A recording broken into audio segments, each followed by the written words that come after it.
2 coffees for you subscribers this month, coming from Brazil and Peru, from our longest standing partner, together actually with our Guatemalan partner. But this one is from Brazil, from Daterra coffee farm in the Cerrado region of Brazil. And then we have another coffee from Peru that we'll dive a little bit more into. But first I'll introduce the guy next to me, John. Welcome, John. Thank you. John Gibson is our new head of sourcing. Yeah, big title. Yeah. Big shoes to fill. Literally and figuratively. Yeah, exactly. You've taken over from Peter Dupont, our co-founder, in this area of actually getting coffee to us. Yeah. And like the whole program, the whole menu. Yeah. What does that feel like? Yeah, big responsibility for sure. Yeah, I mean, obviously such a legendary company in the coffee industry as Coffee Collective. Like it's really been built on sourcing and on green coffee, on those strong relationships, on getting fair prices back to the farmers. So I think it's a big task to take on.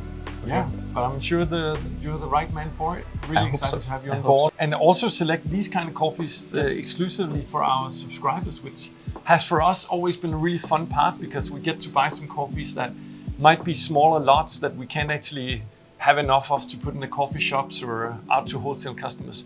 But then we get to buy them just for the subscribers. Yeah. And fun to be a subscriber because you get access to these coffees sometimes that you don't get access to otherwise. And as you say, our longest running partner, Daterra, we bought the first lot as we founded the company back in 2007, but we actually worked with them, or Pete and I did, from 2005 already. Okay. I used their coffee to win the World Barista Championship almost, well, this year will be 20 years ago. It's a fantastic farm. It's a farm that has invested heavily in research, and in not just in research and quality in coffee production, but also in social and environmental capacity. Mm-hmm. They were the first farm in the world to be Rainforest Alliance certified. They basically helped building that certification for coffee. They are the first, or they were the first coffee farm to be B Corp certified as well. So they always put the banner high in terms of sustainability on the farm level. It's massive. Have you been to visit them? I have. Yeah. What was your impression? The size, for sure. Yeah. You can drive for 15 minutes and still be on the farm. And also the technology. I think just how deep they go in terms of the harvesting, and then also the sorting after harvest as well. There's so many levels of sorting, and I think you can taste how clean the cup is this Exactly, year. And that's what impressed me already back when we started working with them, is that meticulousness they have in everything they do. And this one is one of their natural processed coffees. They also do some pulp natural, semi-washed. This is a fully dried natural. And what they do in this Cerrado region that's very dry is they actually leave the cherries on the trees for quite long. So in most other countries, you'd have moisture and they would start to rot on the tree. But because of this dry climate, they actually kind of shrivel up and start drying out on the tree, looking a little bit like a drying raisin. And it makes the picking easier, and it means that they can let everything ripen for a bit longer, pick those overripe dry ones off for naturals, and take the fully ripe ones and do those as pulp naturals, because they machine harvest. So they can only go through the same trees usually once, maybe twice during a harvest. But that's also one of their sorting systems. So they're able to mechanically take away these over-dried cherries and the other cherries that they use for pulp naturals. Yeah, and I don't think I've ever seen that kind of like advanced cherry sorting, like mechanized in that way as well. Yeah, really impressive. And I think that what it leaves in the cup, as we're drinking them now both as espresso today, I thought it'd be fun, is a really like heavy, deep, like chocolatey, but kind of low acidity, but there's still some like raisin fruit kind of tones to it. I was just going to say raisin as well. I don't know if we'd kind of suggested it with the drying like raisins on the tree, but it's definitely there, something like dried fruit, super, super sweet and round. Yeah, and for me, it's just such an easy coffee to work with. It's like you can pull it, and it's like, even if you're a little off, it's still going to taste nice, sweet. And then the fact that it's so clean, like it's one of the coffees that roasts the most even and comes out the most even, and you brew it and it's the most even from shot to shot as well. Yeah. Super nice. Yeah, and do you want to take us a little bit to Peru? Yeah. Have you been to Peru?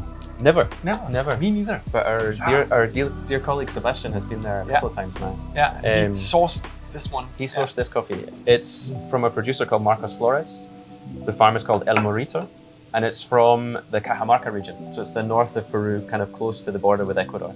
And Peru is so big that the north and south is actually like almost like two origins. Right? Yeah. They harvest at different times. Even like the landscape and the coffees that come from there are quite different. Both kind of share that the altitude is very, very high. So we've seen some coffees that we've released recently from the south at like 2,300 meters. Yeah.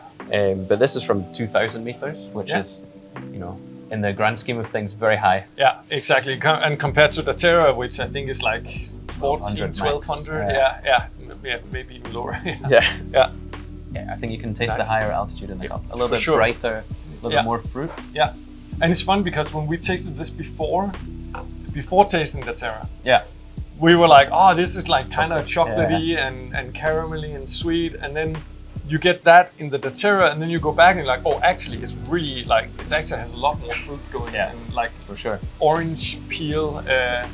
Definitely some citrus. Yeah, citrus of different kinds, and like that kind of the chocolate you buy with the dry candied orange peel inside is like very much what I'm left with. Yeah. Super nice. Yeah, definitely one that we're going to keep going back to. This is actually the first year that we've worked with Marcos, but his family, they have several farms. El Morito is the biggest, one that produces also a lot of different types of coffee as well. So they've also got geishas, they've got some different bourbons, caturas. Yeah. So it's one that we can see in some different guises throughout the lineup over the next couple of years, I hope. Super cool. We had them as espresso today. Like, in my mind, the Daterra is like first and foremost an espresso kind of coffee. It's perfect. But we've actually had it on filter in the coffee shops for a couple of weeks now. And it's been really impressive to taste it as filter. It actually has a little bit more acidity than I thought it would have. And it's still a very low acidic coffee for sure. Like it's probably the lowest we ever buy in terms of acidity. But people have been loving it because of that kind of chocolatey and like and the full body. body. Yeah. So I hope you'll have fun with them, both on filter and espresso. And thank you for joining us, John. I'm sure we'll see you in many more of these videos. You get to roll out the whole coffee program. I'm sure. Cool. Thanks for watching. Thanks.